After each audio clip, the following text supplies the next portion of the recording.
Hello everyone, this is News Reporter Jack, and I'm here reporting to you live from Harlem, New York, and today we're going to talk about a city that was built by faith. That's right, cities built by faith. Do you think you can do that? I'm not too sure, but we're going to find out about cities built by faith, and we're going to find out. Now let's just go to Calvin's house and find out just what he's doing. I'm sorry, I get a little excited about the news, everyone. I'm sure you noticed that about me. And let's just go to Calvin's house. Okay, everybody, I'm not at Calvin's house, and I'm here at the church. My name is Youth Pastor Emmanuel. So, let's talk about built by faith and cities built by faith. Matthew 5:14 is where we want to start. And Jesus is talking about individuals, but he compares them to a city. He says, "You are the light of the world. A town built on a hill cannot be hidden." Some versions have of the Bible, "A city built on a hill cannot be hidden." Jesus wants us to know that we are the light of the world. God is light because he has, what that verse means about God is light, okay, and that's very important. What light does is it actually allows us to see things. When we have light, it reflects in our eyes, and we can see what's in front of us. Light exposes the truth. It shows us what is really in the room or around us. Light exposes things so that the public can see. And the town that Jesus is referring to is a city where people live. Now, the Jews believed back at that time that that also was a term that was used to talk about a heavenly city, Jerusalem, where blessed people live. And what Jesus was saying was that we are blessed, and God's blessings are upon us. And as God's blessings are upon us, it's for everyone to see.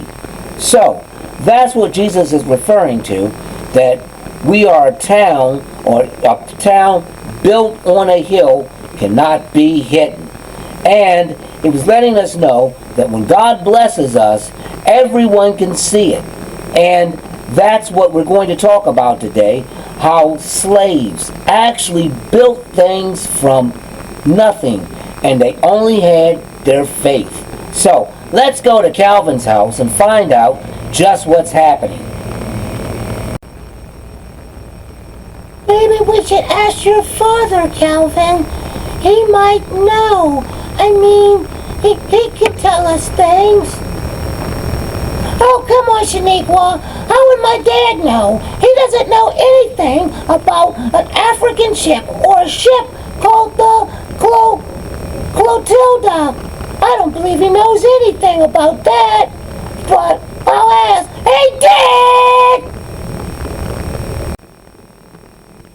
Oh, okay. I heard your conversation, and I do know something about the Clotilda, and I can help you with that.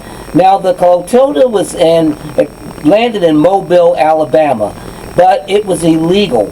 What this person did in the year 1860, he sailed to West Africa, and they abducted some Africans and brought them to a place, Mobile, Alabama.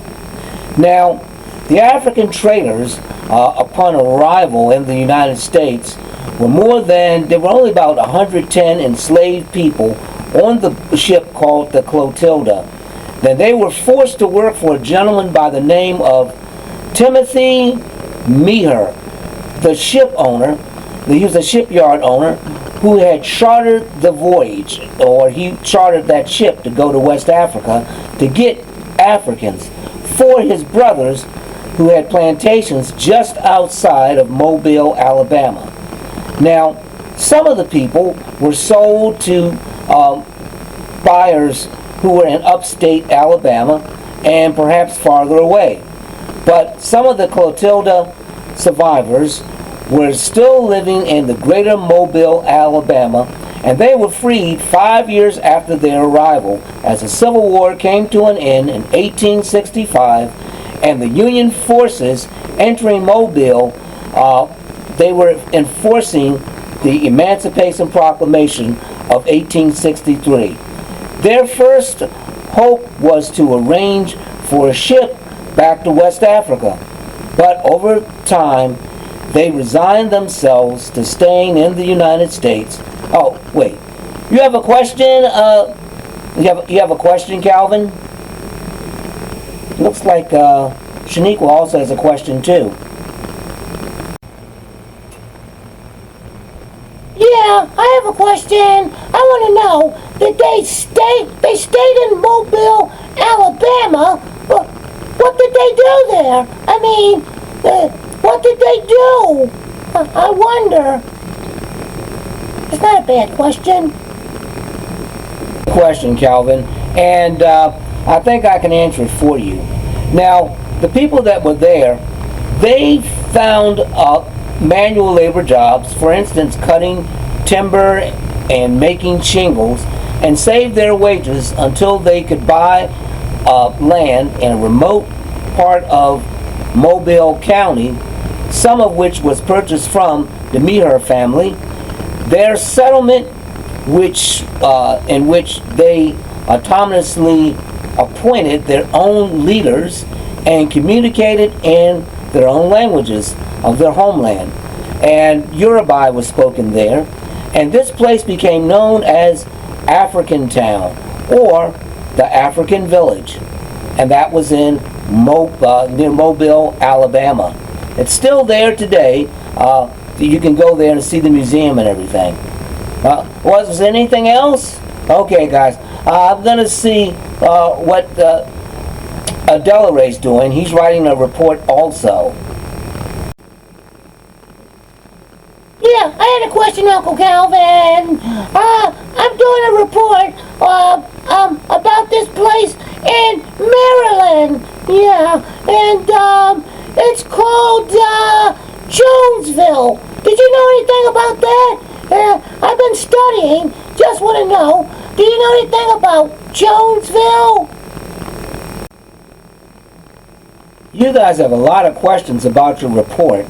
Yeah, I know something about Jonesville, Maryland. In 1874, Richard and Erasmus Jones purchased 9 acres of land from the Joseph Brunner estate in Montgomery County, Maryland. Farming land on which they were previously enslaved. The brothers eventually gave parcels to their children and other relatives. Jonesville, as the community became known, featured a school and church built by the residents. By 1900, it was one of 8 black communities, or African American communities, in western Montgomery County. Now, there's a picture of the Jones Hall Simmons, or Jones Hall Simmons house. It was one of the first houses built in Jonesville. Though there's no surviving photographs of the original house, which exists, this 1979 photo shows the house after several additions and improvements. And that was Jonesville, Maryland. Was there anything else at Delaray? Hope you can write a good report about them. And we have one more thing we have to write about, and that is Eatonville, Florida. Yeah.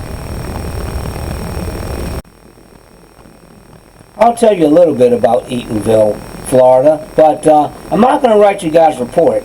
And I want you to know about Eatonville, Florida. Eatonville, Florida was named after Josiah C. Eaton, one of few white landowners in the area willing to sell large tracts of land to African Americans. African American families first bought land in Eatonville in 1882. 5 years later, 27 African American men voted to incorporate the town, which consisted of 112 acres. Their vote made Eatonville the first incorporated African American community in the nation. Author and anthropologist Zora Neale Hurston grew up in Eatonville. She was had a lot of fond memories of Eatonville, the town, and she used it in a lot of her work. Now, I want you guys to go ahead and get ready and get your reports done, so you'll have them for Mr. Antonio when you go to school, so you'll know about African American cities. And each community we talked about was an African American community that was 100% African American. There was African Town or African Village in Mobile, Alabama, and Jonesville, Maryland, Eatonville, Florida, just to name 3. Okay, let's see what Youth Pastor Emmanuel has to say.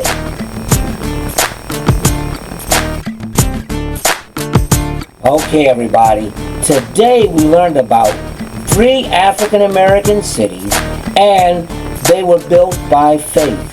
The people that started these African American cities did not have a lot of money, and they didn't have the resources, but their faith in God and their faith guided them through the whole process. And we learned about 3 places today: African Town and Jonesville, Maryland, and also Eatonville in Florida. Well, remember the Bible verse, Matthew 5:14, that you are a city on a hill which cannot be hidden. Their faith couldn't hide what God could achieve through them believing in God. So that's what I just said. God achieved things through their faith. And remember, you can achieve things and build great things with your faith also. See you again. Have a great week.